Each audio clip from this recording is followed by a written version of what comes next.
हाँ जी, अस्सलाम वालेकुम। कैसे हैं आप सब? उम्मीद आप सब खैरियत से होंगे। इस तरह है कि आज हम केमिस्ट्री नाइन्थ के चैप्टर नंबर 7 का जो टॉपिक पढ़ेंगे उसका नाम है इलेक्ट्रोलिसिस ऑफ वाटर। ठीक है। इसमें वो कह रहा है pure water is a weak electrolyte. खालिस पानी एक अच्छा इलेक्ट्रोलाइट नहीं है, एक कमज़ोर इलेक्ट्रोलाइट है। It ionises to a very small extent. ये बहुत कम हद तक अपने आयंस में बढ़ता है, टूटता है। ठीक है। The concentration of hydrogen ion and hydroxyl ion are both 10⁻⁻7 mole per decimetre cube respectively. तो कहता है कि जी चूंकि ये एक कमज़ोर इलेक्ट्रोलाइट है, बहुत कम हद तक आयन में टूटेगा, तो हाइड्रोजन आयन की कंसनट्रेशन और हाइड्रोक्सिल आयन की कंसनट्रेशन बहुत कम होगी, मगर एक दूसरे के बराबर होगी। कितनी होगी? 10⁻⁻7 मोल पर डेसीमीटर क्यूब। चूँकि इसकी कंसनट्रेशन बहुत कम है, इसकी कंसनट्रेशन ये चीज़ जाहिर कर रही है कि ये बहुत कम हद तक अपने आयंस में टूटेगा। लेकिन अगर इसी खालिस पानी में हम एसिड डाल दें, ठीक है, तो कहता है उसकी कंडक्टिविटी बढ़ जाती है और वो आयोनाइज हो जाता है। प्योर वाटर आसानी से आयोनाइज नहीं होता, ठीक है। लेकिन जब उसी पानी के अंदर हम एसिड डाल दें, वो आयोनाइज हो जाता है, उसकी कंडक्टिविटी बढ़ जाती है। ये 4 पानी के मालिक्यूल थे, हमने इसको एसिड में डिज़ोल्व किया। जब हमने इसको एसिड में डिज़ोल्व किया तो हमें 4 हाइड्रोजन आयन हासिल हुए। इक्वेशन को आपने बैलेंस रखना है और इसी तरीके से हमें 4 हाइड्रोक्सिल आयन हासिल हुए। ठीक है। यहाँ पे टोटल 8 हाइड्रोजन है, तो यहाँ पे भी हमारे पास 8 ही हाइड्रोजन होने चाहिए। 4 H यहाँ पर और 4 H वहाँ पर। ऑक्सीजन वहाँ पर 4 हैं, तो हमारे पास ऑक्सीजन यहाँ पे भी 4 मौजूद हैं। तो अभी तक मैंने आपको ये बताया कि खालिस पानी एक अच्छा इलेक्ट्रोलाइट नहीं है, ये इतनी आसानी से अपने आयंस में नहीं बढ़ता। मगर जब हम इसमें से इसी पानी में एसिड डालते हैं तो वो उस पानी की कंडक्टिविटी बढ़ जाती है, वो आयंस में टूट जाता है। When electric current is pass through the acidified water, जब हम एसिड वाले पानी में से करंट गुजारेंगे बैटरी के थ्रू, तो क्या होगा?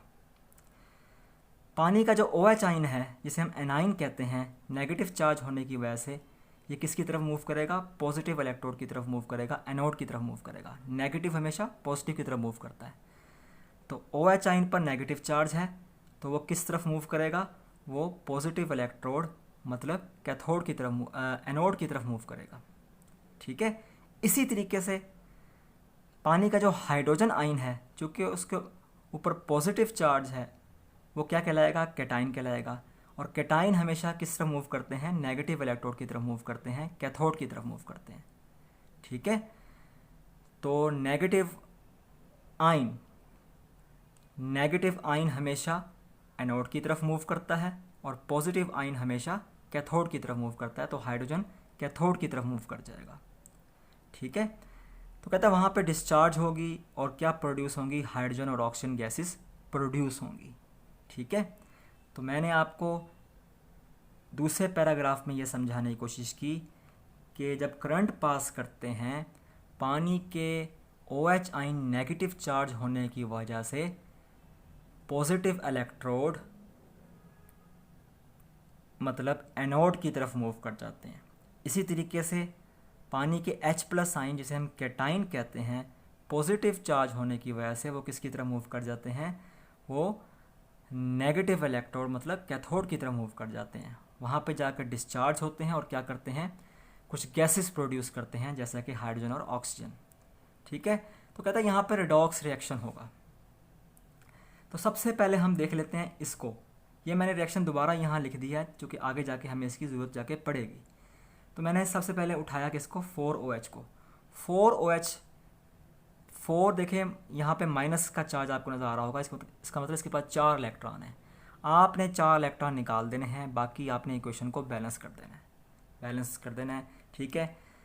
यहाँ पे 4 हाइड्रोजन है, देखें 4 हाइड्रोजन हो गए। 4 ऑक्सीजन है, ठीक है, यहाँ पर। तो 2 ऑक्सीजन ये, 2 ऑक्सीजन ये, कितने ऑक्सीजन हो गए? 4 ऑक्सीजन। इक्वेशन को आपने बैलेंस रखना है, 4 इलेक्ट्रॉन आपने बाहर निकाल देने हैं। तो यहाँ पे हमें एक चीज़ साफ नज़र आ रही है कि यहाँ पर ऑक्सीजन प्रोड्यूस हो रही है। ठीक है। तो ऑक्सीजन कहाँ प्रोड्यूस होगी? एनोड पर। कहाँ प्रोड्यूस होगी? एनोड पर। ठीक है। तो हमें ये पता लगा कि ऑक्सीडेशन रिएक्शन एनोड पर होता है और वहाँ पर कौन सी गैस प्रोड्यूस होती है, ऑक्सीजन गैस प्रोड्यूस होती है, तो यहाँ से ऑक्सीजन गैस निकल जाएगी। इसी तरीके से हमारे पास देखें, हमने OH की तो बात कर ली थी, अब हम H की बात करते हैं। H इन्हीं 4 इलेक्ट्रॉन को अपने साथ मिलाएगा, 4 प्रोटॉन 4 इलेक्ट्रॉन से कैंसिल हो जाएंगे, मेरे पास सिर्फ और सिर्फ 4H बचेगा। ये 4 ना सिर्फ इस पॉजिटिव के साथ मल्टीप्लाई हो रहा है बल्कि इस H के साथ भी मल्टीप्लाई हो रहा है, तो हमारे पास 4H रह जाएंगे। ये एटॉमिक फॉर्म में है तो हम इसको मॉलिक्यूलर फॉर्म में कन्वर्ट कर देंगे। ठीक है, तो देखें यहाँ पर अगर आप गौर करें, यहाँ पर जो रिएक्शन हो रहा है वो कौन सा रिएक्शन है, रिडक्शन रिएक्शन है। ठीक है, और ये हमने पढ़ा है पहले भी कि रिडक्शन रिएक्शन कहाँ पर होता है, कैथोड पर वकूअ पज़ीर होता है, और कैथोड से ही आपको हाइड्रोजन गैस निकलती हुई नज़र आ रही होगी। ठीक है, तो देखें आपने यहाँ पर 2 बातें याद रखनी है। नंबर 1, आपने हाइड्रोक्सिल आयन की ऑक्सीडेशन करवानी है, वहाँ से आपने ऑक्सीजन प्रोड्यूस करानी है। और ऑक्सीडेशन रिएक्शन कहाँ होता है, एनोड पर होता है, एनोड से ऑक्सीजन बाहर निकल जाएगी। इसी तरीके से फिर आपने हाइड्रोजन आयन को पकड़ना है। ठीक है, हाइड्रोजन आयन की आपने रिडक्शन करवानी है, वही जो 4 इलेक्ट्रॉन पहले निकल रहे थे वही इसके साथ मिला देने हैं। ठीक है, एटॉमिक फॉर्म में हाइड्रोजन बनेगी, उसी को हमने मॉलिक्यूलर फॉर्म में लिख देना है। इक्वेशन को बैलेंस होना चाहिए, अगर हाइड्रोजन यहाँ 4 हैं तो वहाँ पे भी 4 ही होने चाहिए, 2 दूनी 4।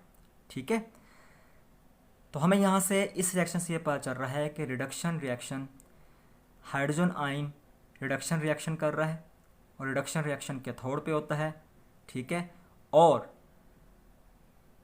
कैथोड पर हमें क्या हासिल हो रही है, हाइड्रोजन गैस हासिल हो रही है। ठीक है, अब हम इसका ओवरऑल रिएक्शन देख लेते हैं, मतलब इसका रिडॉक्स रिएक्शन देख लेते हैं।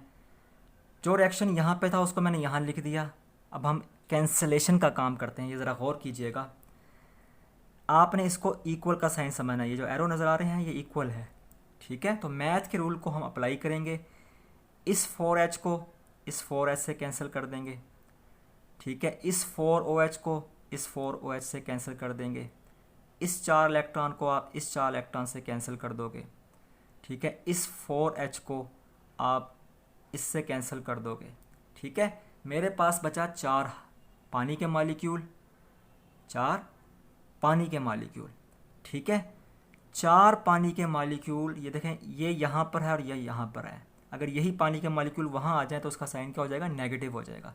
तो 4 के पानी के मॉलिक्यूल में से 2 पानी के मॉलिक्यूल निकाल दिए, हमारे पास कितने पानी के मॉलिक्यूल बचे हैं, 2 पानी के मॉलिक्यूल। ठीक है, तो हमारे पास 2 पानी के मॉलिक्यूल बचे हैं, जो मैंने कहाँ लिख दिया, रिएक्टेंट साइड पे लिख दिए, लेफ़्ट साइड पे लिख दिए। और देखें यहाँ पे सब कुछ कट चुका है। हमारे पास एक तो हमें सिर्फ और सिर्फ ऑक्सीजन नज़र आ रही होगी जो अभी तक नहीं कटी। ठीक है, और इसके अलावा ये हमें हाइड्रोजन नज़र आ रही होगी, बाकी सब कुछ हमें कटा हुआ नज़र आ रहा होगा।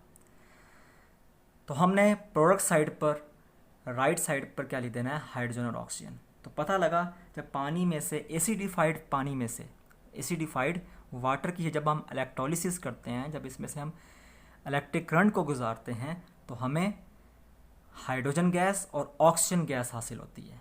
तो यही हमारे टॉपिक का मकसद था कि हमें पानी की इलेक्ट्रोलिसिस करनी है और हमें पता लगाना है कि इससे हमें क्या हासिल होता है। इससे हमें हाइड्रोजन गैस हासिल होती है और इससे हमें क्या हासिल होती है, ऑक्सीजन गैस हासिल होती है। ऑक्सीजन गैस हमें एनोड से हासिल होगी। ठीक है, क्योंकि आपको पता है ऑक्सीजन पे वैसे भी नेगेटिव चार्ज होता है, तो ये एनोड से हासिल होगी, पॉजिटिव वाले इलेक्ट्रोड से। और हाइड्रोजन हमें कैथोड से हासिल होगी, क्योंकि आपको पता है हाइड्रोजन पर पॉजिटिव चार्ज होता है, तो ये नेगेटिव इलेक्ट्रोड से हमें हासिल होगी। तो जब भी हम पानी की इलेक्ट्रोलिसिस करेंगे, एसिडिफाइड वाटर की इलेक्ट्रोलिसिस करेंगे, तो हमें उससे 2 गैसें हासिल होंगी, कौन कौन सी, हाइड्रोजन और ऑक्सीजन। तो आई थिंक आज का लेक्चर आपको समझ आ चुका होगा। इसमें रिएक्शन को आपने गौर से देखना है और रिएक्शन को बार बार प्रैक्टिस करना है, तभी जाके आपको ये टॉपिक बड़ी अच्छे तरीके से समझ आएगा। और ये क्वेश्चन वेरी वेरी इंपॉर्टेंट है। ठीक है, बहुत बहुत शुक्रिया।